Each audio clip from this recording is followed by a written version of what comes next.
એક ભારત ન્યૂઝમાં આપનું હાર્દિક સ્વાગત છે। બડોલીથી અંબાજી પગપાળા જતા સંઘનું 39મા વર્ષે પ્રસ્થાન, 100 ભક્તો જોડાયા। દર વર્ષની જેમ આ વર્ષે પણ માતાજીના ગુણલા ગાતા ઝૂમતા રસ્તો કાપી રહ્યા છે। તારીખ 11/4/2025 ઈડરના બડોલીથી અંબાજી જતા પગપાળા સંઘનું સતત 39મા વર્ષે મંગળવાર સાંજે પ્રસ્થાન કરાયું હતું। દર વર્ષની જેમ આ વર્ષે પણ 100 લોકો, જેમાં બાળકો, યુવક યુવતીઓ, મહિલાઓ અને યુવાનો, વૃદ્ધ ભાઈ બહેનો પણ જોડાયા છે, જે માતાજીના ગુણલા ગાતા ઝૂમતો રસ્તો કાપી રહ્યા છે।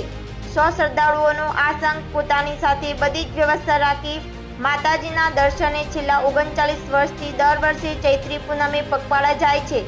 રસ્તામાં કોઈની પણ કોઈ પણ પ્રકારની સેવા લેવામાં આવતી નથી। આ બાબતે પગપાળા યાત્રાનું આયોજન સંભાળતા બડોલી મહાકાળી મંદિરના પૂજારી કિંતેશગીરી ગોસ્વામીએ જણાવ્યું હતું કે જ્યાં સુધી માતાજી કરાવશે ત્યાં સુધી આ યાત્રા ચાલુ રાખીશું।